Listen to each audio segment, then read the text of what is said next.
There's a man grilling hot dogs on my patio. I don't know his name, he's wearing my apron, and he just asked if I have any Dijon mustard.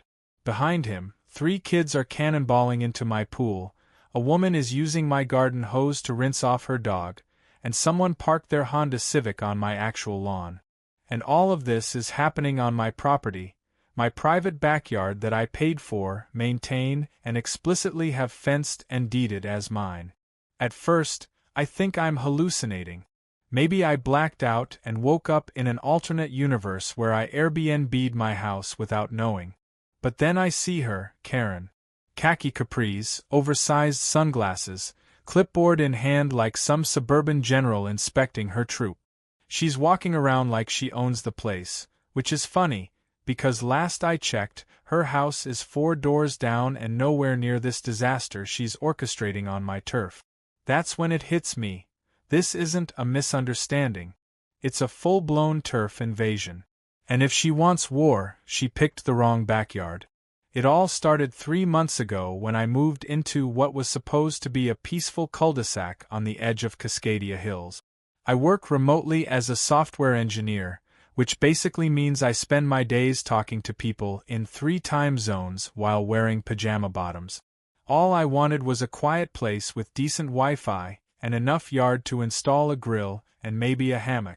This house had everything: space, privacy, and a generous backyard that backed up to a greenbelt.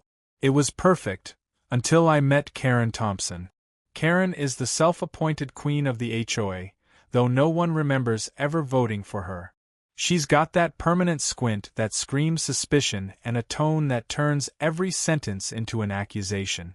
Within the first week, she dropped off a 10-page welcome packet filled with rules, half of which seemed made up, including one stating that lawn decorations may not exceed 4 inches in height unless seasonally sanctioned.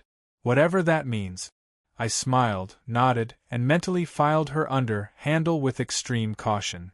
The first couple of weeks were uneventful, aside from a few passive-aggressive notes about my trash bins being too visible from the street. Then came the Saturday. I walked out back to water the succulents and nearly tripped over a cooler full of beer that wasn't mine. Looking up, I saw the invasion in full swing. People lounging under umbrellas, a folding table covered in chips and salsa, some dude making margaritas in a blender plugged into my outdoor outlet.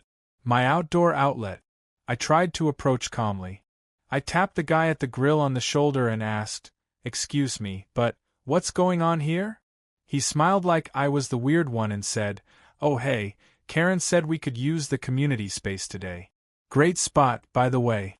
You must live nearby." That's when I laughed out loud. Not because it was funny, but because if I didn't, I'd scream. I told him this wasn't community space.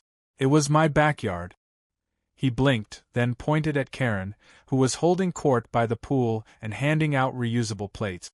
Marching over to her felt like walking into enemy territory. "Karen," I said, keeping my voice even, "why are there strangers in my backyard?" She didn't flinch. "Oh hi Jake. Don't be silly, this is community green space. It's marked on the HOA's original property map. Didn't you read the handbook?" She gestured to the crowd like she was hosting a neighborhood potluck, and I was the awkward guy who forgot to bring a dish. I told her I had the updated property plat filed with the city, clearly marking the entire area as my private lot. Her smile didn't even flicker. "Maps can be misleading," she said. "Besides, you weren't using it." I stood there, stunned, surrounded by potato salad thieves and pool float invaders, and realized Karen wasn't just mistaken, she had orchestrated this. She'd invited people onto land she didn't own and convinced them it was some kind of shared amenity. And worse, she was completely unbothered when confronted. I asked her to get everyone to leave. She told me to chill out and enjoy the sense of community. That's when I knew. This wasn't going to be solved with a polite conversation. I called the non-emergency police line just to check my options. The officer I spoke with said that yes, legally, I could ask everyone to leave and consider it trespassing if they refused. But he also warned that if I wanted long-term peace, I might need to take it up with the HOA. Which was laughable because the HOA was the problem. And it wasn't just today. Neighbors I barely knew started telling me stories. Karen rerouting dog walking paths across driveways, Karen unlocking people's gates for maintenance workers without notice, Karen once hiring a band to play at her house and setting up speakers that faced the neighbor's yard instead of her own. She wasn't just entitled, she was a menace. That night, I sat on my patio, now cleaned up but still smelling faintly of grilled corn and Karen's hubris, and thought about how to handle this. I could lawyer up. I could escalate to the city. But those were slow, boring solutions. I wanted something faster. Something louder. And that's when the idea hit me. My cousin Tank, yes, that's his real nickname, is getting married. He's the chaplain for a biker club called the Southern Sons. They'd been looking for a venue for weeks but kept getting turned down for being too rowdy. I knew for a fact Tank would love the space. And if Karen thought my backyard was a public park, then I'd give her an event she'd never forget. I picked up my phone, dialed Tank, and said, "How would you like to have your biker wedding at my place? Open bar, full band and fireworks included." Tank shouted so loud with joy I had to pull the phone away from my ear. "Just tell me when, cousin. We'll bring the whole gang." As I hung up and imagined Karen's reaction to 50 Harley engines revving outside her white picket fence, I finally felt the peace she'd stolen from me return. It was temporary, sure, but I knew that the best revenge was loud, legal, and impossible to ignore. Let the HOA try to find me. Let Karen call the cops. Because soon, she'd learn the hard way. You don't trespass on a nerd's backyard and expect to walk away unscathed. Tank didn't waste a second. By the next morning, he had a group chat going with me, his fiancée Darla, and about a dozen of his biker brothers. The messages rolled in fast. Questions about parking space for motorcycles, where they could put up temporary tents, whether I'd mind a tattoo artist setting up a booth near the fire pit. At one point, someone asked if I had room for a mechanical bull. I thought they were joking, but Tank replied, "Just bring the inflatable mat, we'll figure it out." Darla chimed in saying she wanted a fire-breathing performer for the first dance. I was half terrified, half thrilled. This wasn't just a wedding anymore. This was a full-on spectacle in the making, and it was going to happen right under Karen's nose. Darla was sweet, but had an edge. She worked in event planning, mostly for alternative weddings, so this was like her Super Bowl. She told me she'd handle the permits, rental equipment, and caterers. You just keep your yard open and make sure your neighbors know they're welcome, unless they're HOA board members. In that case, they can watch from behind their curtains. I offered to chip in financially, but Darla refused. "You're already giving us the venue," she said. "Besides, Tank says this is revenge. Revenge doesn't come with a price tag." I liked her already. In just 3 days, my once quiet backyard transformed into something out of a rock concert. Darla brought in a wedding planner friend who specialized in themed events. Giant Gothic lanterns hung from strings of fairy lights. A stage was set up on the far side of the yard, complete with sound equipment and a light rig that pulsed different colors during the soundcheck. There was even a custom arch shaped like 2 intertwined motorcycle handlebars for Tank and Darla to say their vows under. I watched it all go up with a mixture of awe and anticipation, sipping coffee like a man about to commit the most satisfying act of civil disobedience imaginable. The neighbors were curious. Some cautiously peeked over their fences. A few came by to ask what was happening, and I was honest. "Biker wedding," I said, "with live music and fireworks." Some raised eyebrows. Others laughed and asked if they could attend. I said anyone who wasn't on the HOA board or married to Karen was more than welcome. Word spread fast. People started bringing lawn chairs and offering to help set up. I hadn't even meant to start a movement, but somehow this whole fiasco was turning into a party the neighborhood actually wanted. Karen showed up on the 4th day of setup, right as Tank's crew was unloading 2 kegs and a drum set. She stormed across my driveway, weaving between motorcycles like she was dodging landmines. I was helping Darla hang black and red streamers when I saw her stomping up, face already flushed. "What is going on here?" she demanded, arms crossed, voice sharp enough to slice drywall. I gave her my most innocent smile. "Just setting up for a small community event." "This is not sanctioned by the HOA, she snapped. I nodded. "Good thing it's on my private property then." Karen narrowed her eyes. "You can't host public events without board approval. There are safety concerns, noise regulations. And who even are these people?" That's when Tank stepped in. All 6'4" of him, bearded, tattooed, wearing a leather vest that said, "Southern Sons, Road Captain." He extended a hand. "Hi there, ma'am. Name's Tank. Groom-to-be. You must be the lady who thinks this guy's backyard belongs to everyone. Pleasure to meet the source of our inspiration." Karen did not take his hand. "This is highly inappropriate," she huffed. Tank turned to me and said loudly, "Jake, can we move the mechanical bull closer to the street? I want to make sure people driving by know where the fun is." Karen's eyes practically twitched out of her head. "This will not stand," she hissed. "You'll be fined. All of you. I'm calling an emergency HOA meeting." I waved at her over my shoulder as she stomped away. "Looking forward to it. Bring snacks." That night, sure enough, I received a notice shoved under my door. Emergency HOA meeting, mandatory attendance, location, Community Rec Center. I showed up early, wearing a shirt that said, "My backyard, my rules," and brought a printed copy of my property lines, the city zoning permit for private events, and a fresh copy of the HOA bylaws. Karen sat at the head of the folding table like a scorned monarch. She opened the meeting with a list of complaints: noise violations, unsafe gatherings, improper use of shared space. I waited my turn. When she was done, I stood up, handed out the documents, and walked them through everything. "I own the land. The city approved the event. It's a private wedding, not a public concert. The guest list is curated, and yes, there will be fireworks, but they're legal, supervised, and pre-approved by the fire marshal. Any questions?" The room went quiet. The HOA lawyer, a bored-looking man in a wrinkled blazer, cleared his throat. "He's within his rights." Karen looked like she might scream. "But the spirit of the neighborhood isn't legally binding," I interrupted. Several other board members looked relieved. One of them, a man named Greg, whispered to me on the way out, "Honestly, I can't wait. She made us shut down a kids' lemonade stand last month." The next day, the final pieces rolled in. Darla brought in a catering truck that served tacos and bourbon-glazed ribs. A bartender set up a bar shaped like a coffin. The mechanical bull arrived in all its inflatable glory.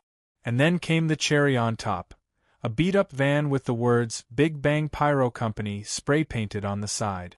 Two guys climbed out and began assembling what looked like a 4th of July finale in my backyard.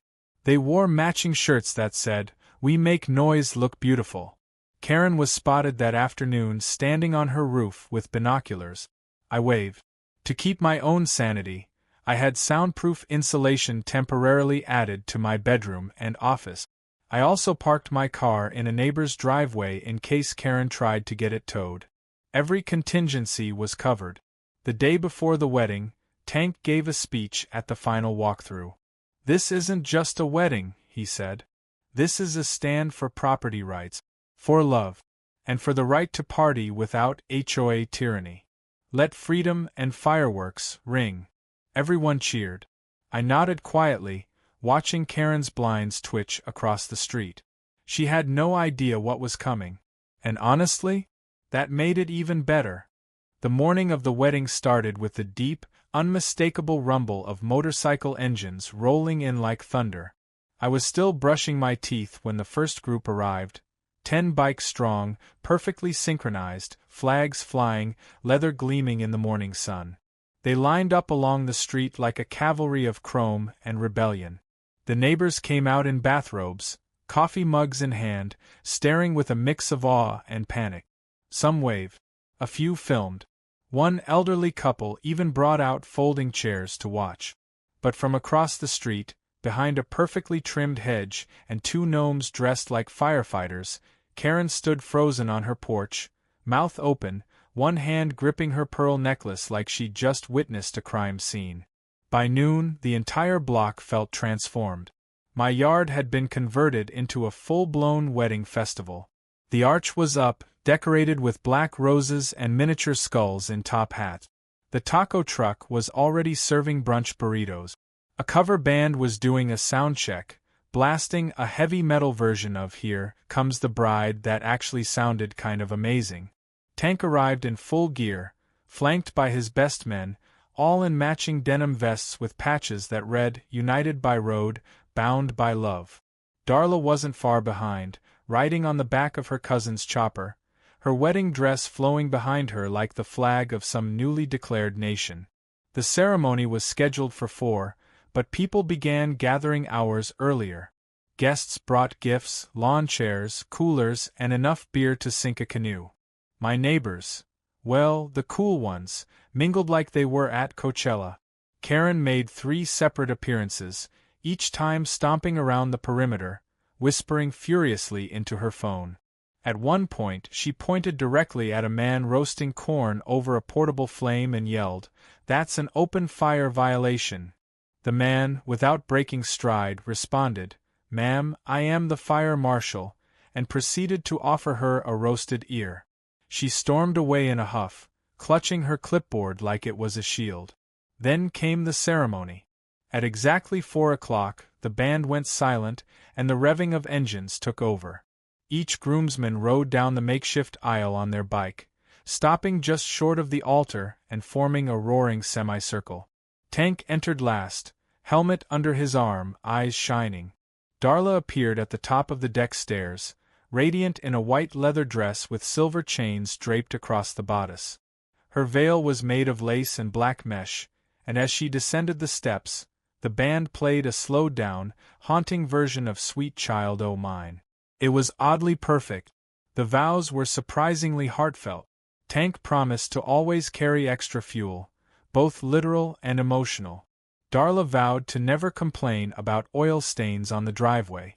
There were tears, laughter, and a very moving tribute to Tank's late pit bull, which somehow brought the entire front row to tears. They sealed it with a kiss as the crowd erupted in applause, engines revved in celebration, and someone popped a confetti cannon that shot red and black streamers into the air. But, of course, Karen wasn't done. Halfway through the reception, just as the band launched into a surprisingly decent metal cover of Can't Help Falling in Love, the lights flickered. Then they went out completely. The band stopped playing. The DJ's laptop shut down. The drink machine fizzled. For a few seconds there was just silence, and then confused murmurs began to spread through the crowd. I rushed around the side of the house and found the culprit fast. Karen. Standing beside the utility box with a crowbar in hand and a look of smug righteousness painted across her face. "I warned you," she said, not even flinching as I walked up. "This is a danger to the community. I had to do something." "Karen," I said, trying to stay calm, "you just tampered with private utility infrastructure. That's not just petty. That's illegal." "I'm the HOA president," she barked. "I have authority here." "You have authority over hedges and mailbox colors," I snapped. "Not city utilities." That's when the fire marshal walked up behind me. "Ma'am," he said firmly, "did you touch that box?" Karen looked at him like he was a mosquito. I had no choice. He looked down at the crowbar still in her hand and then pulled out his radio. "Dispatch, I've got a woman here interfering with electrical infrastructure. Might need a unit." Karen's eyes widened. "Wait, what?" I cut her off. "Everything's recorded," I said, pointing to the small camera mounted near the gutter. "So unless you want a police report with your name on it, I suggest you walk back to your house, keep your hands to yourself, and maybe take a long look at what personal boundaries mean." Karen didn't reply. She just turned and walked off, her steps slightly less confident than before. Thankfully, I'd planned for sabotage. Within minutes, the backup generator kicked in. The lights flickered back on. The music resumed. The crowd cheered like it was the end of a rock concert. One of the bikers handed me a beer and said, "That was better than the fireworks." Speaking of which, those came next.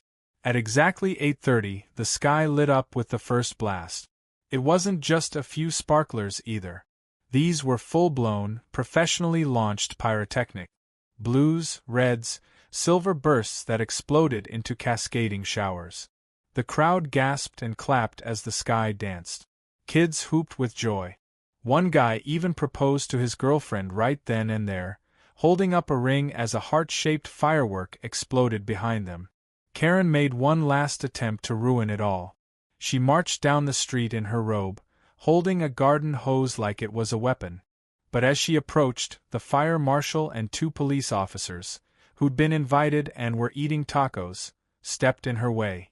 One of them held out a plate and said, "Ma'am, please relax and enjoy the show. We've got this under control." Karen froze. She looked around and realized no one was backing her up. Not her fellow board members, not the neighbors, not even her husband, who had apparently slipped away to join the festivities. She turned around slowly, hose dragging behind her, and retreated into the night. By the end of it, people were dancing barefoot on the grass, the lights were glowing like a concert stage, and Tank and Darla were officially married. I stood there, beer in hand, watching the final firework burst into 1,000 gold sparks and thought, this might be the most satisfying day of my life. Karen had thrown everything she had at me. Rules, threats, sabotage, and in the end all she managed to do was make my party more legendary. What she didn't know, what she still hadn't grasped, was that I hadn't just fought back. I'd turned her own twisted sense of authority into the stage for her downfall. She wanted to control everything. Instead, she ended up as a footnote in the best party our street had ever seen. The morning after the wedding felt like the calm after a storm, if the storm had included leather jackets, fireworks, and 3 separate marriage proposals. My backyard was a mess of empty cups, stomped confetti, and a lone motorcycle helmet resting on a garden gnome. The good news was that cleanup was already underway. Tank's crew, true to their word, were surprisingly efficient. By 10 a.m., the stage was coming down, trash bags were piled neatly by the curb, and someone was even power washing my patio. It was the kind of post-party morning that somehow still smelled like smoked ribs and victory. But the peace didn't last. I'd barely finished my second cup of coffee when I heard the crunch of angry footsteps on gravel. I turned around just in time to see Karen marching up my driveway like she was leading a battalion. Her eyes were red from either lack of sleep or sheer fury, and she was waving a thick manila envelope like it was the sword of justice. Behind her trailed 2 of the lesser HOA board members, Greg, who always looked like he regretted being there, and Linda, who carried a tablet and seemed more interested in logging everything than actually participating. "Jake," Karen snapped, stopping in front of me with the air of someone about to deliver a royal decree. "You've left us with no choice. We're initiating formal proceedings against you. You've committed multiple violations of the HOA's community guidelines, disturbing the peace, unauthorized public gathering, illegal signage, and hosting a mechanical bull without board approval." I blinked. "That last one's not real." "It is now," she hissed. Greg awkwardly cleared his throat. "Actually, Karen, the board hasn't voted on any of this yet." Karen spun on him. "Greg, you agreed to back me." "I said I'd attend the meeting," he replied weakly. "Not declare war." I could barely hold back a grin. Karen, realizing her backup was melting like butter in the sun, turned back to me and shoved the envelope into my hand. "Regardless, we've received over a dozen complaints from concerned residents. Your behavior has made people feel unsafe. You've tarnished the image of our community." I opened the envelope and pulled out a stack of paper, photos, emails, and printed screenshots from what appeared to be next-door rants and poorly cropped Facebook posts. One particularly blurry photo showed me laughing next to a guy holding a smoked turkey leg like a microphone. The caption read, "This is what the HOA is allowing now?" "Karen," I said calmly, "most of these complaints are just your own posts. I can see your name on half of them." She opened her mouth to object, but Linda suddenly stepped forward with a quiet cough. "Actually, we've also received counter-feedback." Karen turned sharply. "What?" Linda looked down at her tablet. "Over 20 emails and voicemails from residents thanking Jake for hosting. A few said it was the most fun they've had in years. One guy wrote a poem." "A poem?" Karen repeated, horrified. Linda nodded. "Also, someone started a petition to rename the community park Freedom Field. It's got 60 signatures so far." Karen's left eye twitched. "This is absurd. That was a display of chaos. We're supposed to be a respectable neighborhood." I looked around at the now quiet street. A few neighbors were outside chatting happily, one of them wearing a wedding favor t-shirt that read "Love Rides Loud." "Looks pretty respectable to me," I said. "Besides, you said it yourself. It was a community space." She pointed at me furiously. "You tricked everyone." "I just took your logic to its natural conclusion," I said. "You wanted my yard to be a public venue? I gave you a front row seat." Karen had nothing to say to that. She turned and stormed off again, leaving Greg and Linda awkwardly behind. Greg gave me a small nod and followed her. Linda hesitated, then smiled slightly and said, "The fireworks show was really good." By the next HOA meeting, things had shifted. A lot.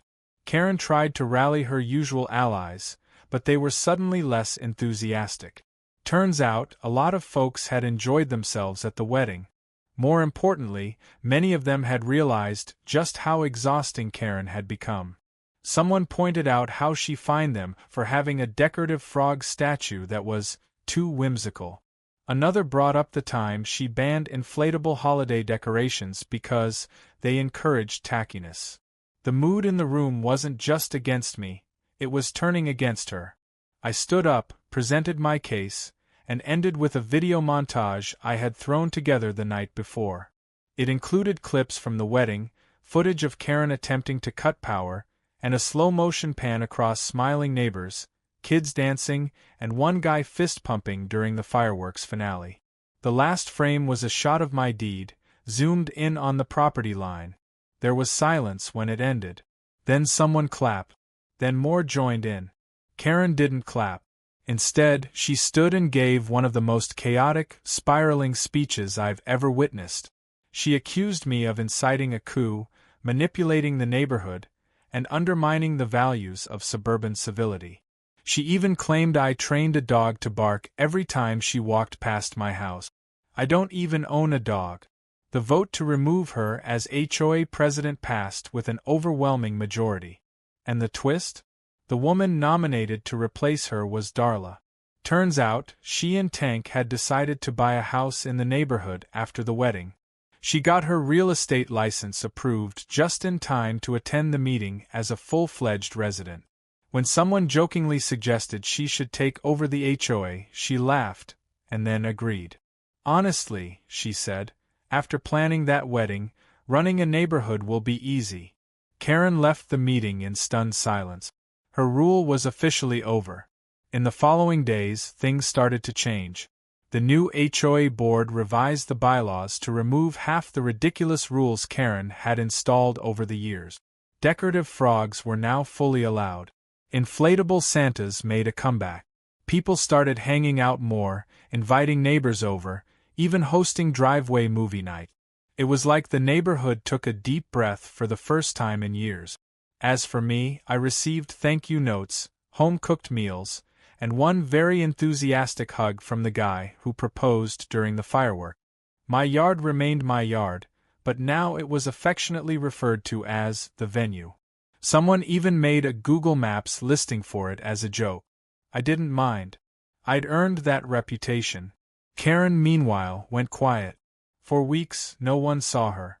Her lawn grew out of regulation. Her mailbox leaned slightly to the left.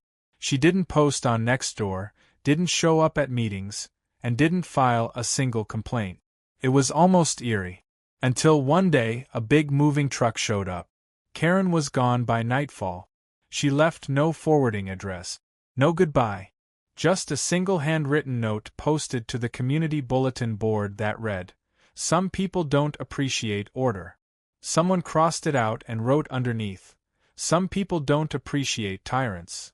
And just like that, the chapter of Karen closed. But for me and the rest of the neighborhood, a new one had just begun. One with fewer rules, more cookouts, and absolutely no HOA presidents with clipboards. There was something strangely poetic about the way peace returned to Cascadia Hills, not with silence, but with music, laughter, and the occasional rev of a Harley engine echoing down the cul-de-sac. In the weeks after Karen's departure, the neighborhood began to breathe again. It wasn't loud or wild all the time. No, it was something better. Balanced. Happy. People started talking to each other, waving more often, organizing things like weekend BBQs and driveway potlucks without worrying about whether their chairs matched HOA-approved color palette. For the first time since I'd moved in, the place felt alive. It felt like a neighborhood should. Tank and Darla settled into their new home 2 streets over, and it didn't take long before they became community favorite. Darla took her new HOA president title more seriously than anyone expected, but in the best way. She streamlined communication, eliminated the useless bylaws, and held monthly meetings with actual food instead of dry cookies and awkward silences. Tank, meanwhile, became a sort of unofficial neighborhood enforcer, not with rules but with generosity. If someone's tire went flat, he was there with a jack. If a kid's bike chain broke, he'd fix it while making the kid promise to wear a helmet. And yes, if someone tried to mess with anyone again, you better believe Tank would be the first to knock on their door, smiling and ready to explain things in a tone that left no room for debate. As for me, well, I guess you could say I found my groove. I went back to work, but my yard became a bit of a local legend. People would walk by and casually mention how they remembered the biker wedding, like it was a Woodstock-level event. One neighbor actually asked if I was planning to host another. I laughed and told him, only if another Karen tries to claim my property. A running joke started after that. Anytime something ridiculous happened, someone would say, "You want another biker wedding?" Because that's how you get another biker wedding. One evening, as I was watering my plants, a man I didn't recognize approached the fence. He was tall, wore a suit too tight for his frame, and held a clipboard. I immediately tensed. There was something about a clipboard that gave me HOA flashback. He introduced himself as a reporter from a local online magazine. Apparently, word of the incident had spread. Someone had posted about it on Reddit, entitled People or one of those viral forums, and the post blew up. He wanted to do a feature story. I hesitated, then said only if the article included Tank's vows and at least one photo of Karen midscream. He grinned and promised he'd do his best. The article went live a week later. The title was poetic: How a Biker Wedding Ended HOA Tyranny in Cascadia Hills. It included photos, quotes, even a map of the property lines for dramatic effect. The comments section was a goldmine. People wrote things like, "Justice tastes like barbecue," and "Let the man host his biker raves in peace." It got shared, reposted, and within days I started receiving messages from people around the country who had been dealing with similar HOA nightmares. One guy from Florida said, "You inspired me to host a mariachi concert in my garage." Another from Colorado emailed, "You've given me the strength to put up my inflatable Bigfoot again." I didn't know whether to laugh or be honored, so I did both. Things were good, almost suspiciously good. And then, just when I thought the final page had turned, I received an envelope in the mail. No return address, but the handwriting on it was unmistakably tight and aggressive. Inside was a photocopy of a formal complaint from a different HOA in a different state. Arizona, to be exact. Apparently, Karen had moved to a gated community in Scottsdale. According to the complaint, she had already attempted to implement emergency decorative restrictions, had reported her neighbor for using a grill on a weekday, and filed 6 noise complaints about birds. The best part? The complaint wasn't against her, it was about her. Someone, somehow, had found my story and sent it to the new HOA. Now they were compiling documentation and building a case to remove her from their board, where she had apparently tried to install herself within a month of arriving. There was even a line in the letter that read, "Do you have any further footage or history we might reference? Your experience could help us expedite action." I nearly dropped the letter from laughing so hard. I sat down at my computer and composed a reply. I attached the wedding video, the HOA meeting vote results, and a personal statement that began with, "Once upon a time, a woman with a clipboard tried to claim my backyard." I clicked send with a level of satisfaction most people only experience when hitting a game-winning shot or discovering they don't owe taxes. It felt like closure. The kind that doesn't come wrapped in courtroom drama or fines but in fireworks, friendship, and a quiet sense of justice. Karen had tried to control a neighborhood, then fled when it didn't go her way, only to find herself repeating the cycle elsewhere. Maybe she'd never change. But we had. And that was enough. That weekend, Tank and Darla hosted a block party, officially sanctioned by the new HOA, complete with flyers and a bounce house. The whole street showed up. Someone brought a karaoke machine. Another neighbor handed me a t-shirt they'd made that said, "Backyard Hero." I tried to play it cool, but inside I was beaming. Darla made a toast halfway through the night, raising her glass and saying, "Here's to Jake, for showing us what happens when you stand up to nonsense with a little strategy, a little firepower, and a whole lot of style." Everyone cheered. Tank revved his bike for emphasis, and as the music played and the lights twinkled overhead, I looked around at this weird, wonderful little community and felt something I hadn't in a long time: belonging. Not long after, a kid from the neighborhood rode by on his bike and called out, "Hey, Mr. Jake, when's the next biker wedding?" I smiled and said, "Hopefully never, buddy. But if we ever need one, I still have the arch." He nodded solemnly, like I'd just said something important. And maybe I had. Because sometimes the best way to deal with people who think they can control everything is to show them just how little power they really have, especially when a community stands together, especially when truth is louder than a clipboard. And if that truth happens to come with leather jackets and a fireworks finale, well, all the better.